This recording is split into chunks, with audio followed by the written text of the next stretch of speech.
I wanted to make a difference again.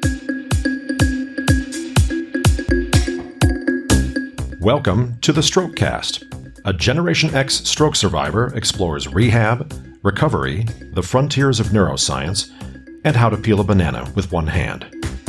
Hello, I'm Bill Monroe, and welcome to episode 83 of the Strokecast. This week, I'm joined by Dr. Debra Myerson and her husband, Steve Zuckerman. They sent me a copy of Debra's new book, Identity Theft, Rediscovering Ourselves After Stroke. Dr. Myerson was a tenured professor at Stanford University, and she actually specialized in issues of diversity, feminism, and identity. Then she had her stroke and everything changed. Her specialization in identity would become especially interesting as she went ahead and redefined herself after her stroke. She's actually recovered quite a bit from her stroke. She does still live with aphasia, and her husband Steve often helps her communicate. Steve joined us as well this week to share his experience and to, of course, help Debra tell her story as well. So now, let's meet Debra and Steve. Debra and Steve, thank you so much for joining me on the podcast this week. Thank you a lot. Great to be here. I really enjoyed reading your book, Debra, and I encourage other survivors and other folks interested in stroke and issues of identity to go ahead and definitely check it out. But can you start by just telling us a little bit about what your life was like before your stroke? Really good. I am a professor at Stanford and a great husband and 3 good kids. I was healthy and really life is stressful. I did it myself. Really lucky. Yeah, life, just to chime in a little bit, I think we often acknowledged that in the sort of roll of the dice in life, we had been pretty much always on the lucky side up until the stroke. Yeah.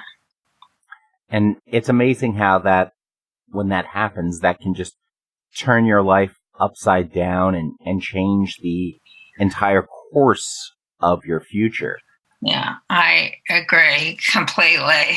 So what happened that day? What put you on the path of joining the stroke survivor community? My son, Adam, is at college in Boston, freshman year. 2 days later, rest of this drove to Tahoe. My leg, it was really weird. We hiked, and the leg is really not working right. The next day, my arm was not working right either. I didn't notice. Steve did. We went to the hospital, and next day, I am here, and really a lot of work. I'm going to add a little bit. Yeah. Yeah. So just, really, in some ways, unlike a lot of the stories we've heard about people's strokes that have been very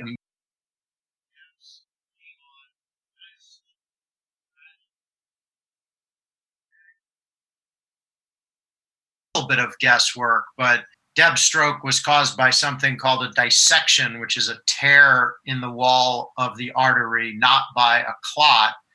And it appears that that tear was sort of blocking blood flow, then opening up, and blocking blood flow and opening it up.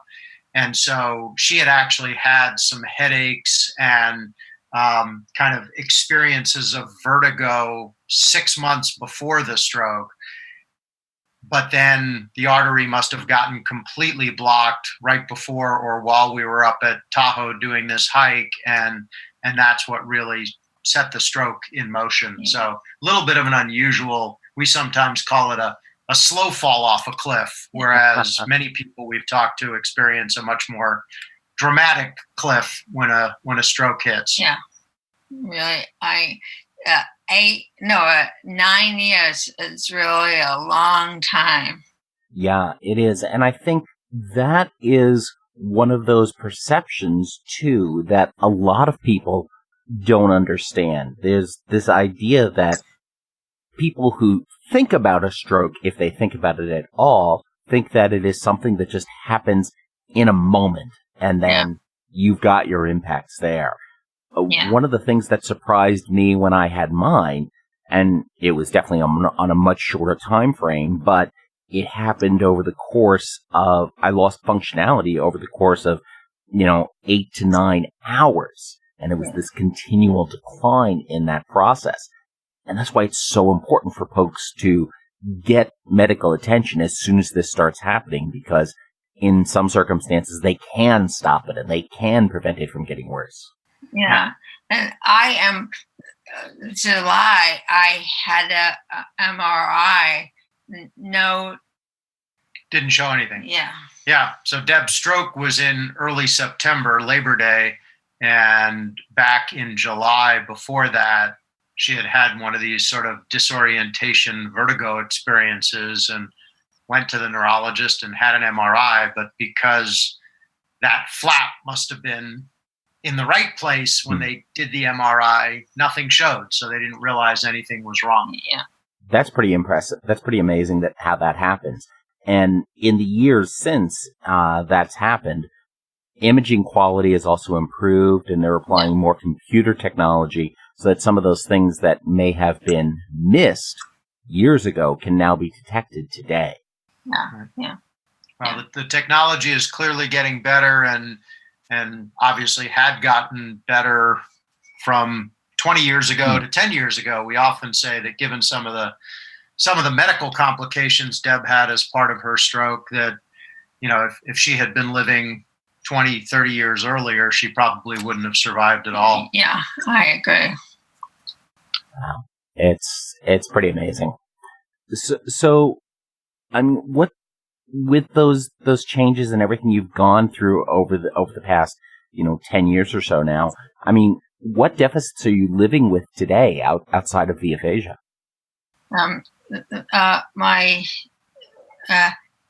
I walk with a significant lump. My right hand doesn't work. My speech is the biggest problem. My job at Stanford is not available. Yeah, I think, with a lot of the technology that exists and just the ability to make adaptations, Deb's physical disabilities, the walking, the use of the arm, she could have overcome those and returned to her old job as a professor at Stanford. But it's really the speech, or it's not really speech, it's communication, because it's aphasia affects, in her case, the ability to get thoughts into not just speech, but also written form. That's really what prevented her from returning to her old job. Yeah. It's really, I am really disappointed. That's an understatement. Yeah, I know. I agree. I mean, and I can absolutely understand that. It makes the fact that you've gotten this book out all that much more impressive. But one of the things that I think is really interesting here is that the book most survivors hear about first these days is Dr. Jill Bolte Taylor's book, My Stroke of Insight, and she has one of the most popular TED Talks ever. As a brain scientist, when she suffered her stroke, she was able to chronicle it from that perspective and found it fascinating, in part because of the way it was impacting her. But in your case, what I think is really interesting is that your expertise at Stanford and the topic you wrote a lot about was identity and what it means to define your identity and how folks look at themselves. And then you have this experience and your career as a Stanford professor ends because of your communications challenges. And really, this whole experience is about redefining your identity, and the book called Identity Theft. So I wonder if you could talk a little bit about that experience of understanding this change to your own identity. 3 years, I worked really hard to get old life back. Then I became clear it's not happening. No matter how hard I worked, my stroke is bad, and my speech was not far enough. Losing tenure was another stroke, not physical, but emotional blow. It's really about thinking about identity, my identity. Writing my book, I talked about diversity and feminism. There are not enough identities. No. Yeah. Deb was a professor. A lot of the work she did was about diversity and feminism, and talked a lot about identity in that work, how people retain those identities that are important to them, often in cultures that may not embrace them. And it really was kind of this inflection point about 3 years out when Deb realized that no matter how hard she worked, she just wasn't going to get her old life back. And that sort of put her on the path of thinking, so who am I now if I'm not going to be a professor, if I'm not going to be able to do a lot of the things I used to do? And that's what really got her thinking about identity, what she knew about it, and how it might be relevant to her own situation and the situation of lots of other stroke survivors.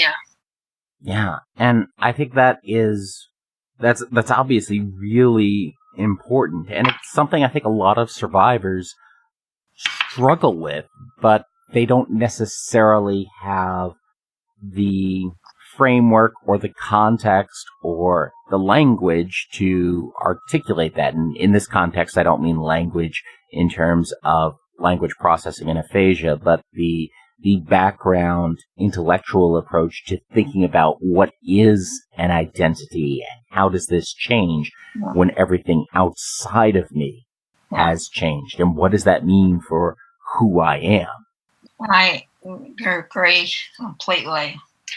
And I think one of the things that, as we reflected back on those first 3 years, where, we were fortunate to have fantastic medical care and lots of great people around us, even with that, there weren't very many people, really anyone, who was suggesting we think about that part of the journey and the emotional recovery and how to rebuild a life in the face of disabilities.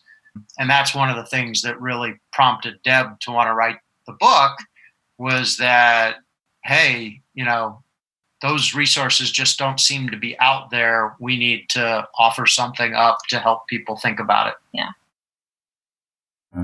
Absolutely. I mean, 2 weeks ago, I had Dr. Karen Sullivan on the show talking about her book about the Interactive Stroke Recovery Guide. And she is one of only about 900 neuropsychologists in the United States. And one thing I hear a lot about is how much value there is in working with a neuropsychologist post-stroke to help process all of this stuff, and yet how many survivors never have that opportunity to help them understand what this is going to mean in their lives. The hospitals have gotten very good about the specific therapeutic stuff, but it's taking care of that psychological approach that we still seem to have a lack. Well, we will be looking her up and listening to that podcast, because that is exactly what we really hope to use Deb's experience and Deb's book to shine a spotlight on. Yeah. So one of the things that you come back to in the book a lot, and one that I've been thinking about personally a lot lately, is Maslow's hierarchy of needs. And I think a lot of people first encounter this concept in college, and then a lot of them kind of forget it.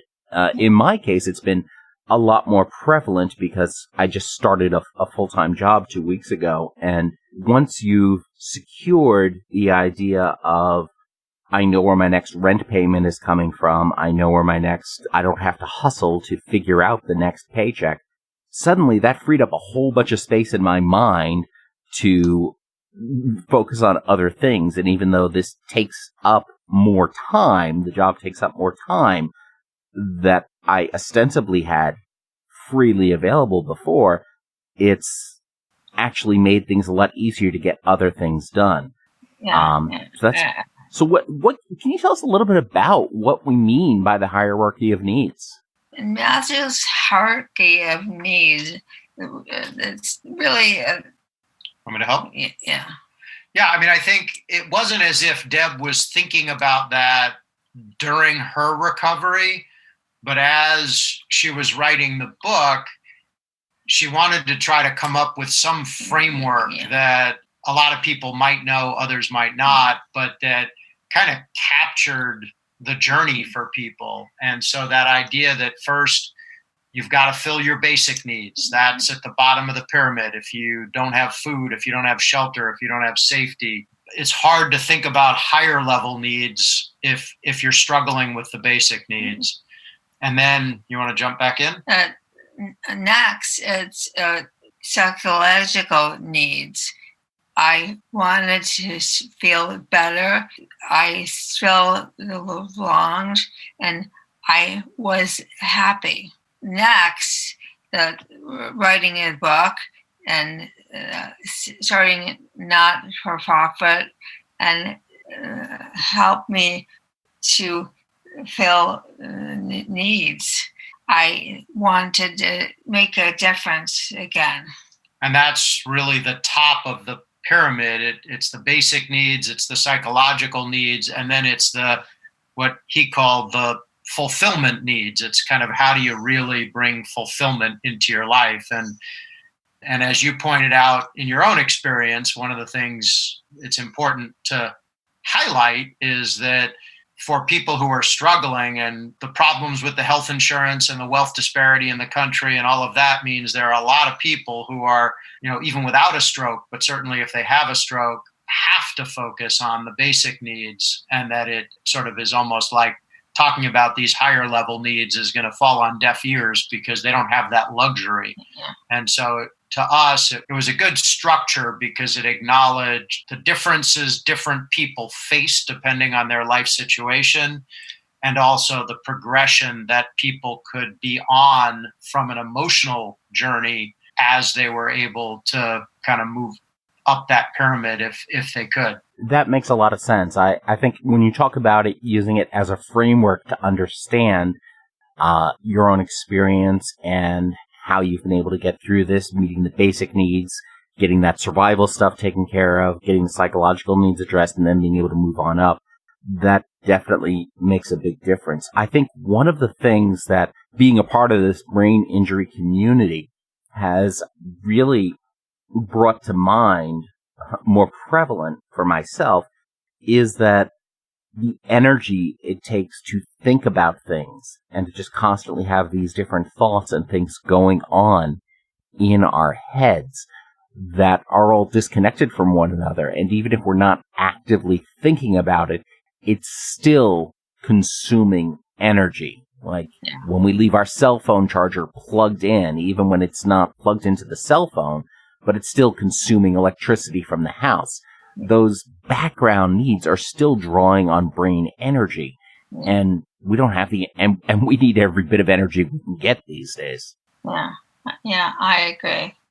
So, I mean, that certainly gave you good reason to go ahead and write this book and to start sharing your own experience and the experience of lots of other survivors. But what I'm really interested in now is how you wrote it. I mean, you talked about some of your challenges with language and with aphasia and with articulating thoughts. So, I mean, I imagine a lot of folks going through a similar experience may think that putting out a book is just completely beyond them. And I think a lot of people without a brain injury think putting out a book is completely beyond them as well.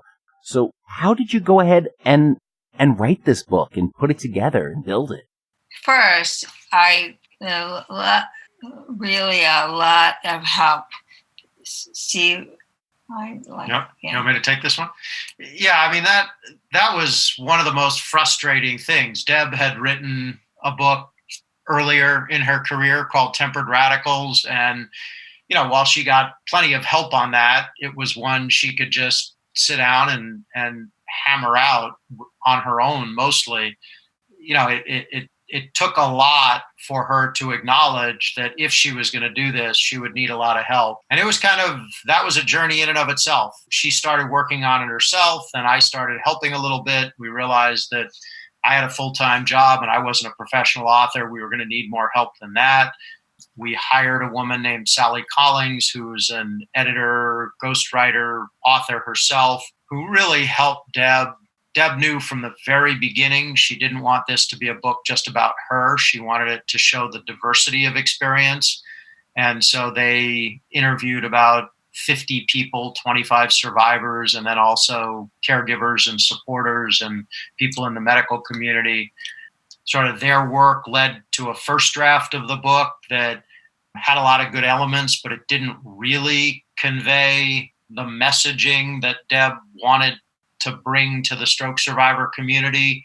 Our oldest son, Danny, happened to be between jobs and offered to step in and try to really help restructure the book to kind of deliver the message. Deb was always very good at reading what other people drafted and knowing if it was hitting the mark. Unfortunately, she couldn't do that drafting herself. Yeah. So Danny really stepped in and led that process, which is why he ended up as the named co-author on the book. But it really was a broadly collaborative effort. Our other two kids got in the hunt. They were editors, writers, storytellers that added to the mix. And then, later on, we had some friends who read early drafts. So it really was very much a collaborative effort. Yeah. Sarah, my daughter, is chapter 9. Stanford magazine will be part of magazine. Yeah, coming up in the next issue of the Stanford Alumni Magazine, they're going to have an excerpt from the book, and they're using chapter 9, which is one of our favorite chapters because it talks about how stroke really is a family disease. It affects everybody in the family, not just in terms of turning family members into supporters of the survivor, but that our lives change and our identities change. And so there's a journey, and there's a wonderful piece about our daughter's journey. She was a sophomore in high school when this happened. And that's what Deb's referring to. Yeah. Yeah, I think, and that's the one where she, where you tell the story of the talk she gave at the, Yes. It's a great and powerful story, and definitely something to check out. And we'll see if we can link out that Stanford article as well when that comes out. It's really some powerful stuff because, like I said, all of our family members have plans for their lives that include us, and then suddenly, over the course of a day or a week, all of those plans have to change. Plans where they had looked at the next 20, 30, 40, 50 years, and suddenly that's out the window. Yeah, I agree. I also think what you touch on there, and I think one of the themes that comes through the book as well, and tying into identity and meeting these needs, is that whole learning to ask for help. And that is so difficult at times because we want to do everything ourselves and prove we can be independent. And sometimes we just got to stop and get help and recognize that's a good thing. And the help you had to get with the book, and even just the help to deal with our day-to-day lives, is sometimes hard to ask for. Yeah. I am really independent, and I am really not asking to help. Is really growth opportunity to me. That's a great way to look at it, as a growth opportunity. Sometimes I think it's helpful to look at it as, sometimes when I ask people to help, by doing that, I'm actually doing them a favor, because people want to help, people want to contribute, and sometimes just giving them that opportunity to help is doing a favor for them. Yeah. Agree. Yeah. So one of the other things that comes up, of course, is as the entire publishing landscape has changed so much over the last, just 10 years, between models related to traditional publishing, self-publishing, hybrid models of combining elements of the two. So when it was time to go ahead and write this book and release this book, how did you go ahead and choose to publish it the way that you did? I had an agent, and Sally Collins, ghostwriter, and so much stuff. I really really a lot of different publishers looked at the book, and I am really happy about publisher now. Can I add a little bit there?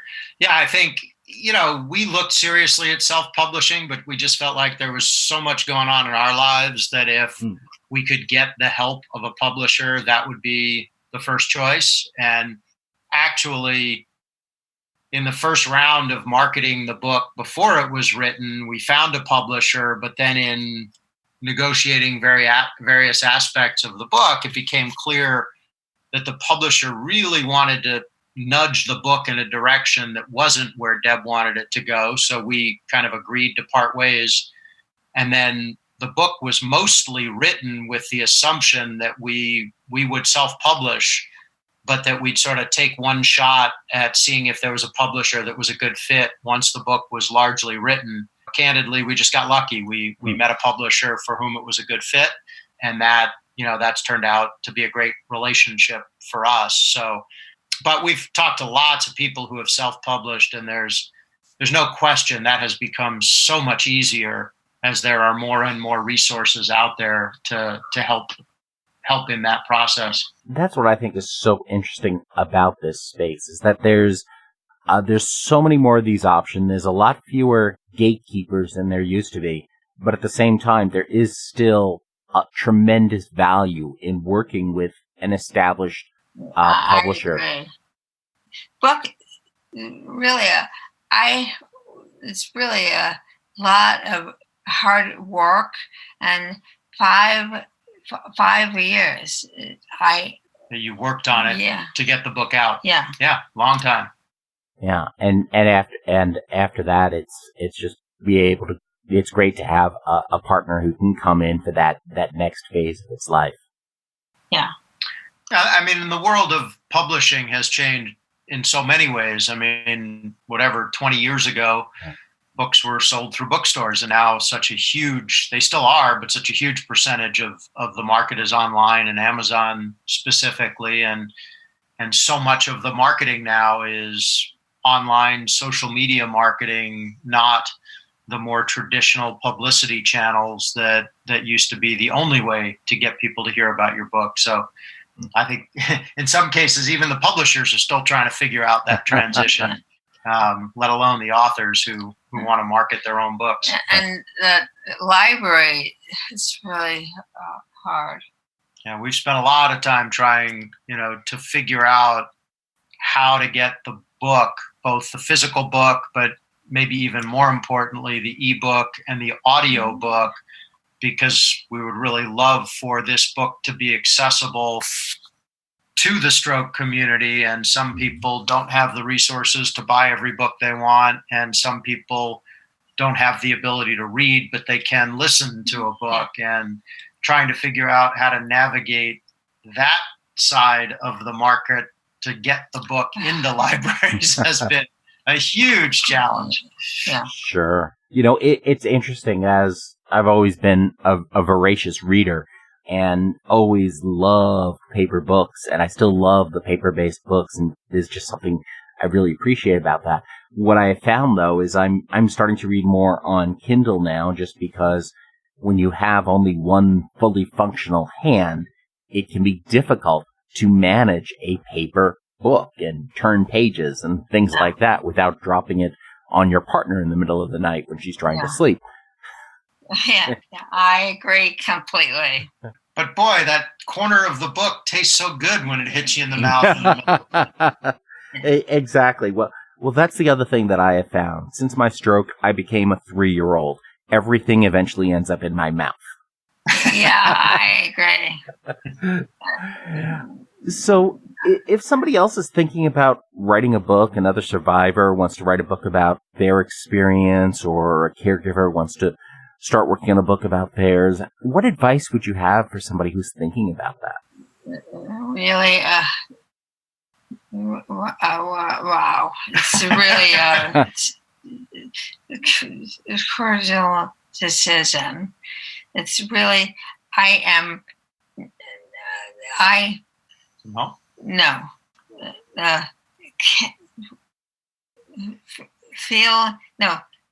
really hard to write with no disabilities. No disabilities. No want to write. Well, yeah.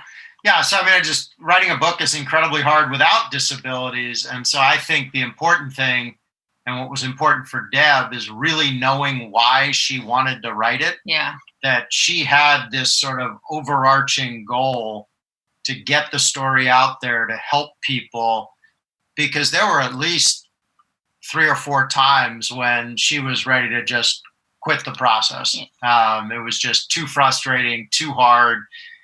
In some ways, it was really difficult because it put her so in the face of her most frustrating disability every day. And writing. And so, it was only speaking. It was only because she had that, sort of kind of driving purpose that she was able to push through it. So I think that's the thing I would ask people, particularly if you have a disability, is, do you really know why you want to write it?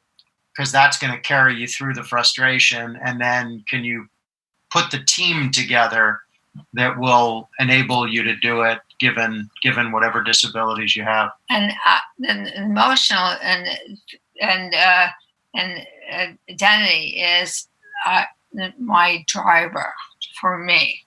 Being able to share that identity and share that emotional journey as you explore this thing. Yes. I think that is so important, that whole know your why. And it's not just about the survivor community and the brain injury community, but knowing your why. In my other show where I talk about public speaking, you've got to know why you're giving that talk. In therapy, when you're going into PT or OT,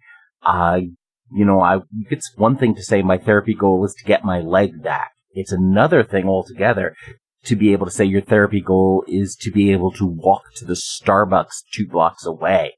Being able to have that why makes it so much more motivating. Yeah, I agree. I agree completely.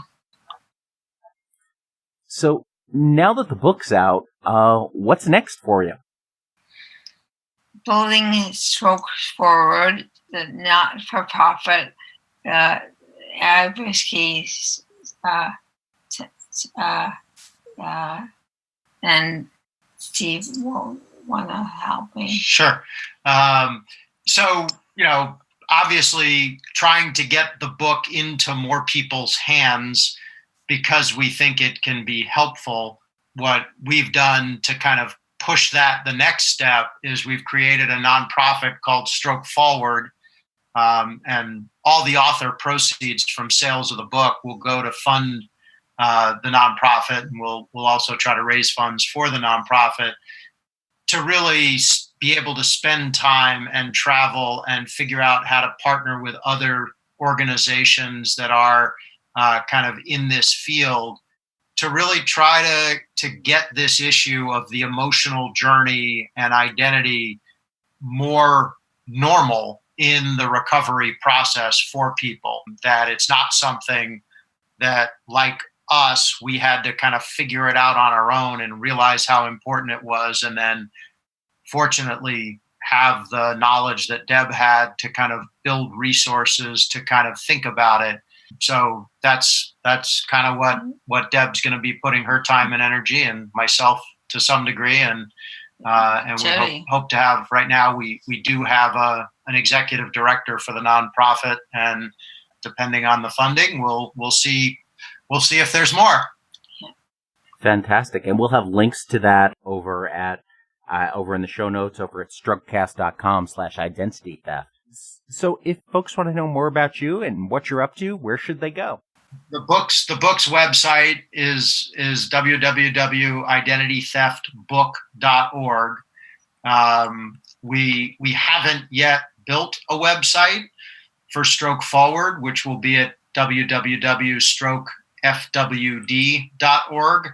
Right now, that just points back to the book website, but in the not too distant future, we hope to have that become really a focal point of the activity going forward. And the email or social media. Yeah. And on the book website are links to all the major social media platforms, which, again, subject to communication being difficult and needing a lot of help, Deb's tried to build a presence on the major social media platforms as another way to share her activities and her work. Yeah. Fantastic. And that's actually how we connected, through Twitter, which is awesome. Yeah. So, Deb and Steve, thank you so much for joining us this week. This has been fantastic. Yes. Thank you a lot.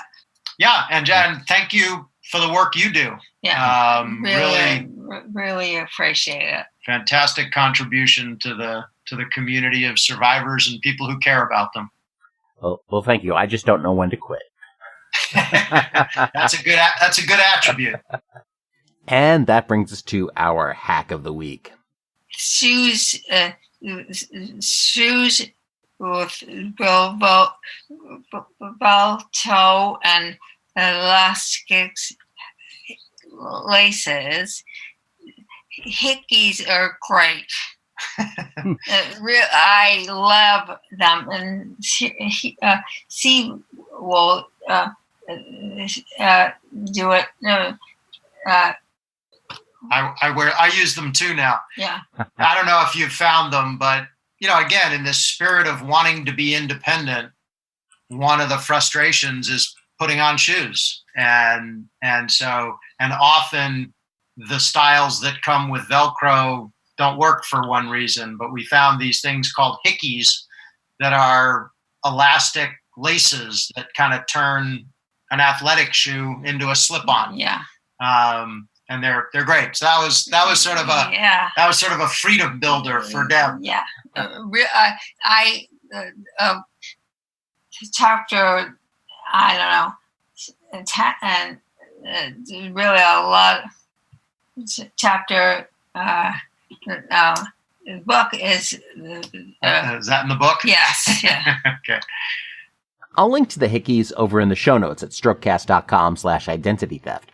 They're a pretty neat alternative to laces, and they can work with a variety of shoes. And I think it's really great to think of them as freedom builders, as Debra says. What I also like about them as an alternative to Velcro is that they look like they'll work with pretty much any athletic shoe and probably a variety of other shoes as well, which can be really important because most of the Velcro shoes that are out there are tremendously convenient, but there aren't very many of them that we would actually describe as really awesome looking. So this can be a nice alternative. I'm actually planning a future episode for comparing multiple different types of alternative laces, and I'm going to have to check out the Hickeys myself. But I probably won't begin by telling my girlfriend I'm going to go ahead and order some Hickeys online. One way that Debra's book actually differs from a lot of the other stroke memoirs that I've read is that it's not just about her experience. You see, Debra frames her experience within the context of other survivors' stories. There's a couple of dozen other people featured in this book in addition to Debra. Among the survivors that Debra talks about is fellow stroke podcaster Cam Compton from the Hand in Hand show. I actually appeared on that show back in episode 73. Debra was also a guest on that show in episode 59, and you can find both of those episodes in the show notes over at strokecast.com/identitytheft. One of the other really interesting things that I learned about in this episode is a new way that a stroke can happen. In Debra's case, her stroke was an ischemic stroke, but there was no blood clot involved. And that's really interesting because we often think that an ischemic stroke is synonymous with a blood clot. But it's not. An ischemic stroke is caused by a lack of oxygen and glucose going to the nerve cells. And the vast majority of time, the reason that happens, the reason that patient suffers ischemia is because a clot blocks the way of the blood to get through. But that wasn't the case in Debra's stroke. In this case, it was the injury to her vertebral artery that was blocking the blood flow to her brain intermittently. Basically, the lining was flapping over and stopping the blood flow, which really emphasizes just how important it is that if you do suffer a transient ischemic attack, a TIA, or any other weird neurological thing that could be potentially stroke-like, but even if the symptoms pass and go away, go ahead and get medical attention. This is really important because many folks who do suffer a TIA go on to suffer a full-blown stroke, and we don't want that to happen. On another note, do you have a stroke-related project, blog, book, podcast, vlog, YouTube channel, support group, or similar effort? I'd love to know about it. At the top of the pages over at strokecast.com, you see I do list other stroke podcasts and other stroke projects, and I'd really like to expand and refine that. So if you have another project out there, I want to know about it. So go ahead and visit strokecast.com/myproject. And there's a form right there that you can fill out and submit that to me so I can get a lot of those new projects up on the website and talk about them in future episodes of the podcast. So be sure to visit strokecast.com/myproject. Also, of course, check out Dr. Debra Myerson's book, Identity Theft, Rediscovering Ourselves After Stroke, wherever it is you get your books. If you have trouble reading physical books or ebooks, that's okay, because Identity Theft is also available as an audiobook. Regardless, go ahead and check out the book in whichever format you prefer. You can find links to all of those resources and more over at strokecast.com/identitytheft. If you struggle to tie your shoes, be sure to check out the Hickeys alternative laces. Share this episode with another survivor who may be dealing with identity challenges by giving them the link, strokecast.com/identitytheft. And of course, as always, don't get best, get better. Thanks a lot. I'm Bill Monroe, and I'll talk to you next week.